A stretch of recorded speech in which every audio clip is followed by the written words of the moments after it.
Bonjour à tous, c'est Nicolas Tesla. Aujourd'hui, on se retrouve pour un tuto flash. Ça y est, la mise à jour de Noël est arrivée.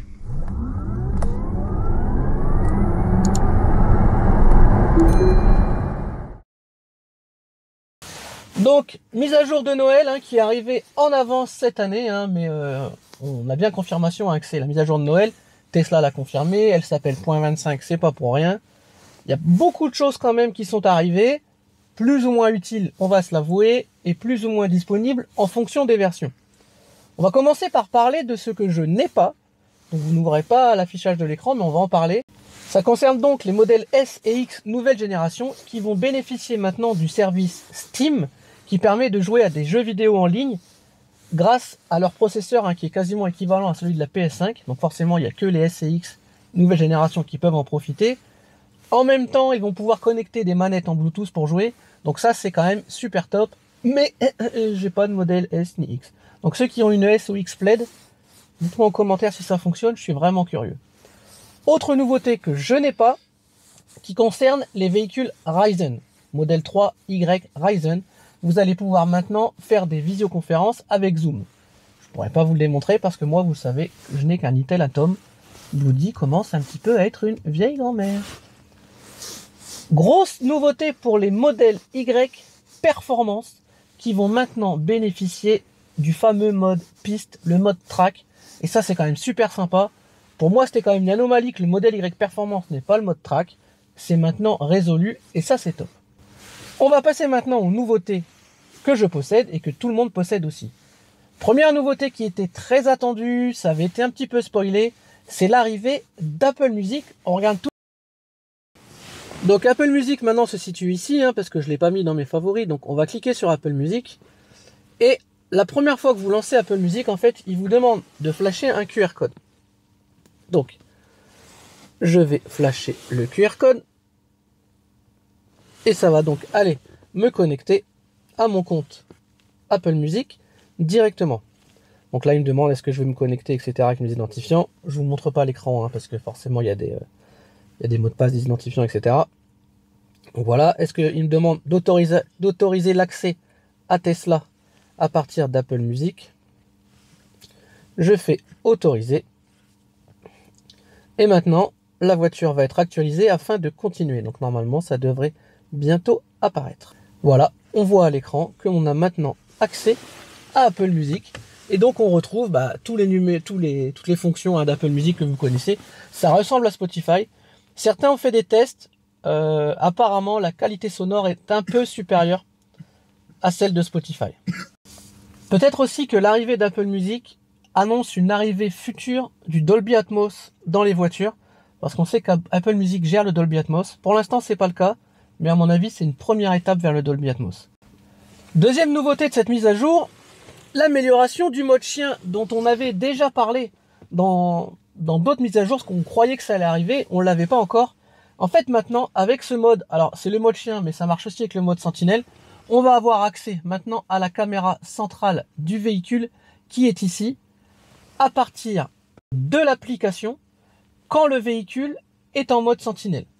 Je vous mets en incrustation ici une petite image de ce que ça donne. Et franchement, ça marche plutôt pas mal. Donc ça peut permettre de vérifier ce qui se passe à l'intérieur du véhicule. Et effectivement, si vous avez mis votre chien, de surveiller ce qui se passe pour lui. Donc ça, c'est une mise à jour qui est quand même assez sympa. Mise à jour suivante, le fameux Light Show. Et cette année, on n'a pas un, mais deux Light Show. On a celui de l'année dernière, on a un nouveau. On peut choisir l'un ou l'autre.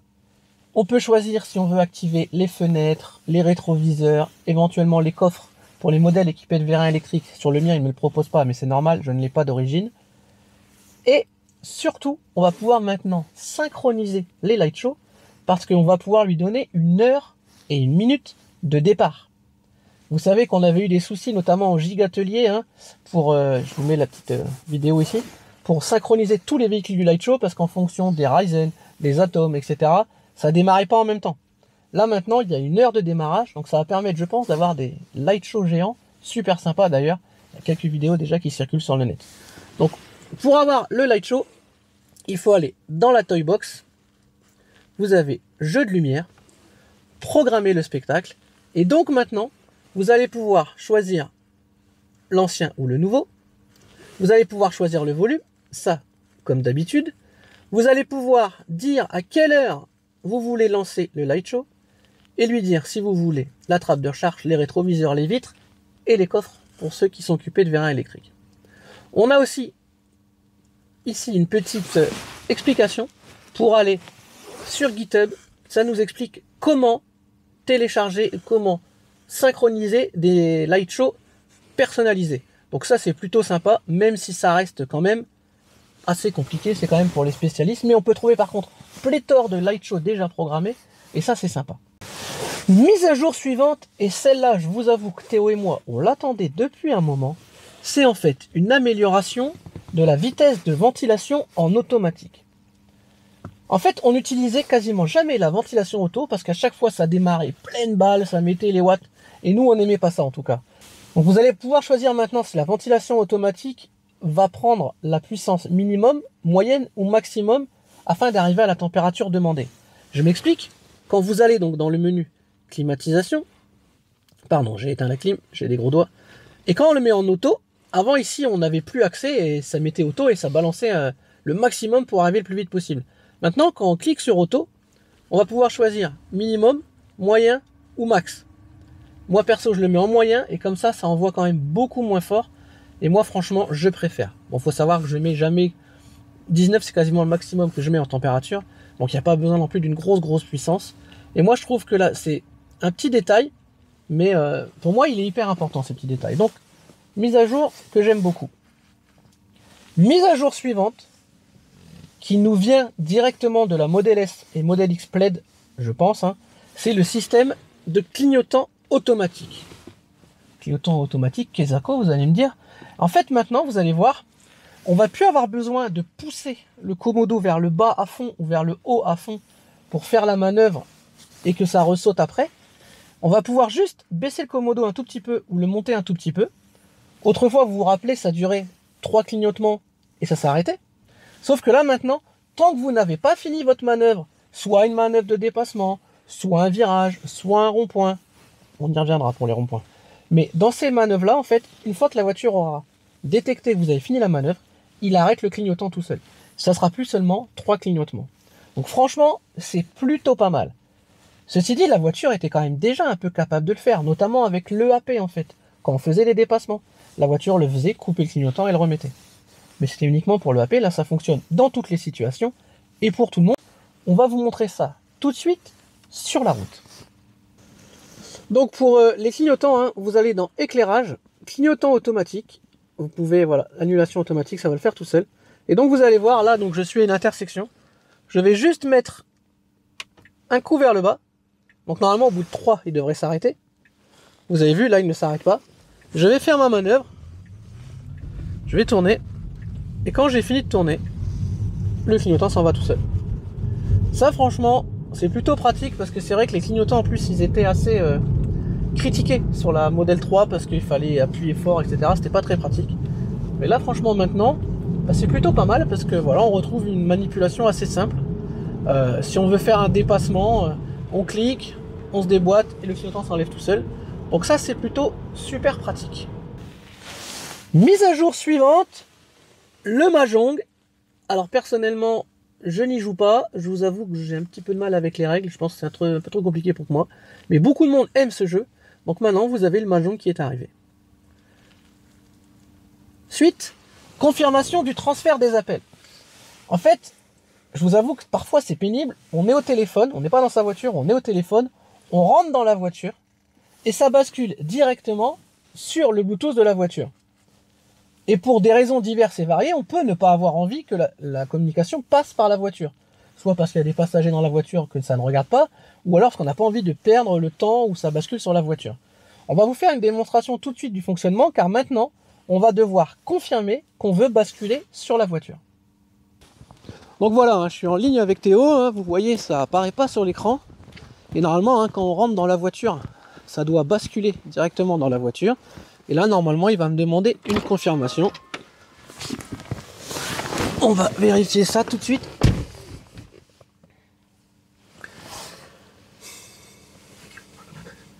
Donc là, vous voyez, transférer l'appel vers la Tesla depuis l'iPhone. Donc là, voilà, maintenant, on a fait transférer. Donc on est en ligne avec le téléphone de Théo dans la voiture. Donc on a bien un transfert des communications. Mise à jour suivante, recherche des contacts. Alors je vous avoue, dites-moi en commentaire, j'ai dû louper la subtilité. Parce que pour moi, ça fonctionnait déjà d'aller chercher les contacts dans l'application. Je vais pas vous le montrer, hein, parce que sinon tous mes contacts vont apparaître. Mais dans l'application téléphone, en fait, j'avais déjà accès à mes contacts. Dites-moi s'il y a un changement pour vous. Parce que pour moi, non, moi je trouve que c'est le même. Contrôle multimédia. Alors vous avez déjà vu hein, à l'écran, ça a déjà commencé à apparaître. La barre, en fait, maintenant, au niveau de la musique, apparaît sur le côté. On peut la masquer. On la refaire apparaître grâce à l'icône musique ici. Et franchement, pour le conducteur, bah, c'est beaucoup plus facile à atteindre que d'aller là ou d'aller là. Moi, je suis pas très grand en plus et je conduis loin. Donc là, franchement, on a accès. Moi, je trouve ça super pratique. Et ça nous permet d'avoir la map vraiment qui prend toute la place de la carte. Enfin, de l'écran, je veux dire. Ça, c'est super sympa. Quand on swipe vers le haut, on peut aller changer les sources. Si je vais retourner sur Spotify. Et du coup, on retrouve l'écran sur le côté pour aller choisir sa musique. Donc si on clique sur un titre, je vais couper le son hein, pour pas qu'on soit embêté. On a le titre qui est ici. On peut reswiper, on peut redescendre. Pardon. Et donc j'ai ici et je peux changer les plages directement ici, mettre en pause. Je peux faire ce que je veux. Moi ça j'aime beaucoup. Mais attention, parce que cette mise à jour cache quelque chose que beaucoup de monde réclamait depuis le passage à la V11. Je pense que rien que pour cette fonction, il y a des gens qui vont être contents de changer de version.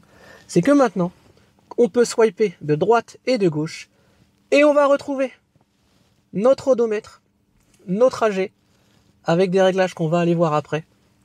Et on peut retrouver directement notre pression des pneus sur l'écran. Et ça, je sais que beaucoup de monde l'attendait. Moi, personnellement, c'est plus la pression des pneus qui me manquait que l'odomètre parce qu'en fait, voilà, vous savez, moi, la consommation, c'est pas quelque chose que je regarde énormément, mais beaucoup de monde le demandait. D'autant plus que maintenant, vous allez voir, c'est très personnalisable. Quand on va dans le menu voiture, trajet, hein, vous vous rappelez que ça a changé de nom, hein, maintenant ça s'appelle trajet, on peut lui dire les trajets qu'on veut ajouter dans l'odomètre.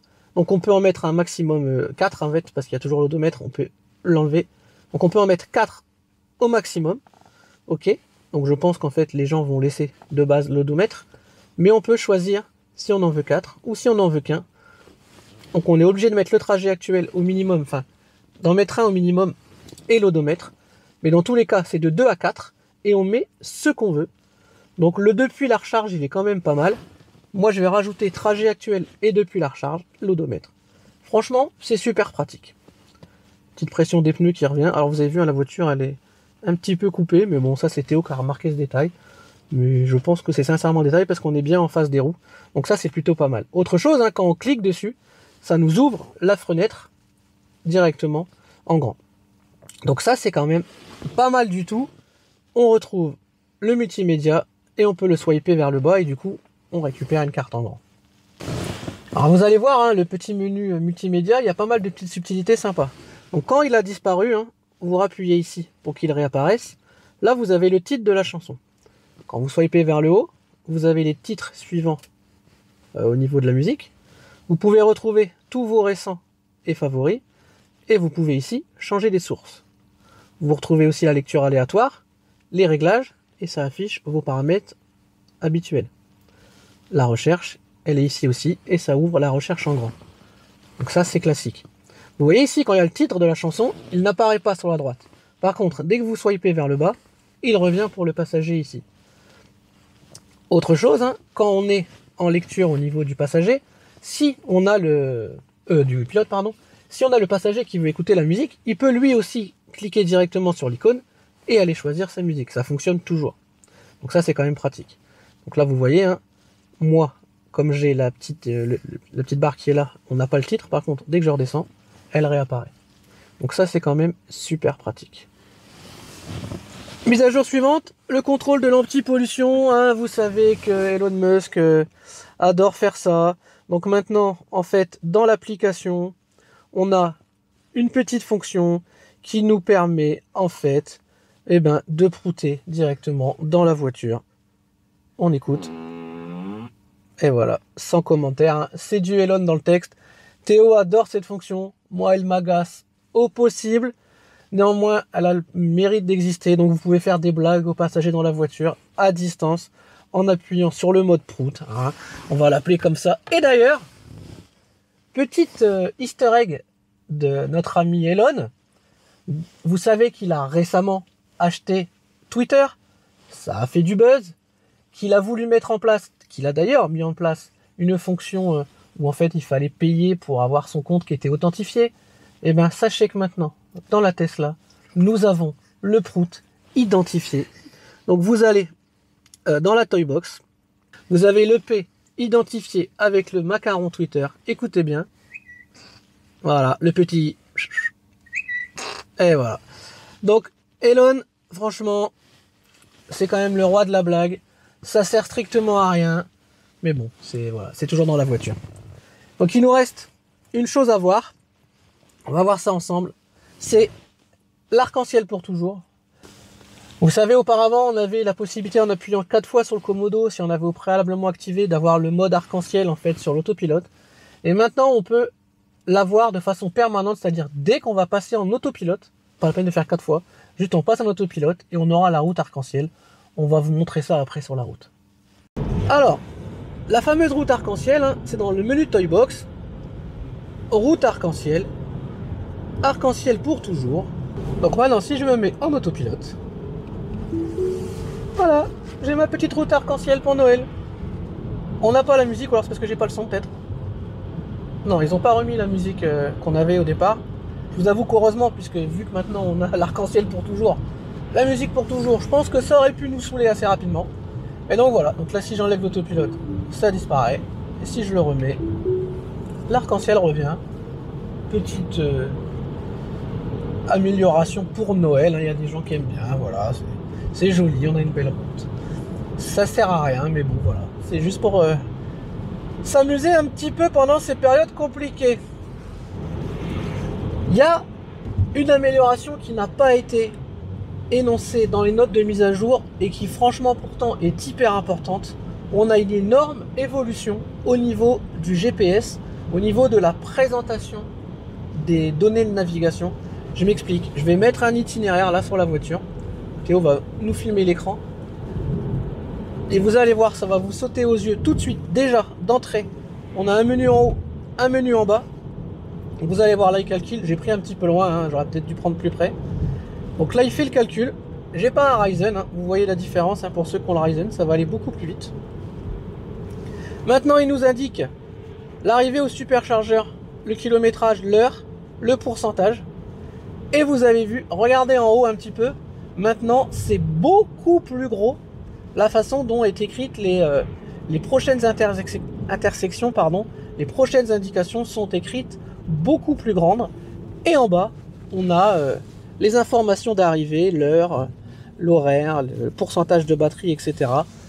Malgré tout, ce n'est pas encore parfait. Parce qu'on aurait bien aimé, voilà, en cliquant ici et en faisant... Alors vous avez vu, même ça, hein, c'est plus gros maintenant. Hein. Mais on aurait bien aimé juste défiler et pouvoir aller en bas directement. Et maintenant, il faut toujours swiper, swiper, swiper, swiper, swiper. J'ai pris un grand trajet exprès pour vous montrer que voilà, c'est long. Pour avoir les destinations finales de l'arrivée. Puisque là, ici, on n'a que la prochaine étape. Bon, ce qui est le plus pratique quand même. Hein, parce que pour connaître les pourcentages de batterie à la prochaine étape, c'est principal. Mais voilà, on a du mal à revenir au début. Donc on doit swiper, swiper, swiper. Donc ça, c'est pas super pratique. Mais les écritures sont quand même maintenant beaucoup plus grandes. Autre chose à laquelle je me suis dit, ah, super idée. Maintenant, les paramètres sont ici. Pour ajouter un arrêt, modifier un trajet. Je me suis dit, c'est cool parce que ça va pas masquer le haut de la navigation. Et ben non, parce que dès qu'on clique dessus, on repart sur le haut. Et ça, c'est quand même dommage. Pareil, si on veut modifier le trajet, par exemple, si dans les paramètres, vous voulez enlever les péages, etc., vous cliquez dessus, et ben non, ça rouvre quand même en grand. Donc bon, c'est pratique, mais c'est quand même pas encore idéal. Il y a encore des améliorations à apporter. Néanmoins, ça fonctionne bien. Regardez, je vais vous montrer le clignotant. Là, je mets juste le clignotant dans mon rond-point, mais j'ai juste appuyé une fois. Et le clignotant reste, reste, reste, reste, Et vous avez vu, il n'a pas fait que les 3 clics. Là, je sors du rond-point, je l'annule, je mets de l'autre côté. Il reste jusqu'à temps que j'ai fini ma manœuvre. Je me remets droit et il enlève le clignotant. Donc ça fonctionne plutôt pas mal du tout. Et je vous avoue, je pense que c'est assez pratique. Donc voilà, hein, je pense qu'on a fait le tour de cette mise à jour de Noël. Merry Christmas. Vous avez vu, hein, ils ont eu une super idée. Hein. Ils ont mis l'odomètre en bas, dis donc. On n'y aurait pas pensé nous-mêmes. Non, je pense hein, vraiment qu'ils tiennent en compte quand même les remarques hein, des automobilistes. Beaucoup de monde voulait retrouver l'odomètre ici en bas à gauche. Et ben ça y est, vous allez être content, il est revenu. Donc là, je pense que la V11 commence à être vraiment bien complète. Hein, on retrouve une grande carte, hein, Théo, si tu peux nous montrer ça. On retrouve vraiment hein, cette impression de gigantisme de la carte qu'on avait un petit peu perdu. Moi, franchement, le multimédia ici, je trouve ça super pratique. D'ailleurs, on remarque hein, qu'on a un léger changement d'angle hein, au niveau de la caméra. Et je pense que c'est dû à ça en fait. Là, il est prévu pour que quand on met le multimédia, on retrouve ce qu'on avait avant. Et quand on l'enlève, en fait, on a un petit angle qui est un tout petit poil différent. C'est du domaine du détail, mais vous savez que chez Tesla, ils aiment ça. Donc, une mise à jour hein, plutôt complète, plutôt réussie avec pas mal de choses, notamment pour les Ryzen avec Zoom aussi, hein, que j'ai pas pu vous montrer. Les modèles S et X qui récupèrent Steam, ce qui est quand même une référence hein, dans le monde du jeu vidéo en ligne. Donc, franchement, une belle mise à jour. Restez bien connectés sur la chaîne, parce que Tesla n'a pas seulement mis à jour la version logicielle de la voiture, Tesla vient de mettre à jour aussi l'application Tesla avec une énorme nouveauté. J'en dis pas plus. Vous verrez la vidéo très bientôt. Quelque chose que moi personnellement j'attendais depuis longtemps. Vous allez voir, c'est vraiment top. Donc on se dit à très bientôt pour d'autres vidéos et d'autres tutos sur la chaîne Nikola Tesla. Et passez de bonnes fêtes de fin d'année. Bye bye.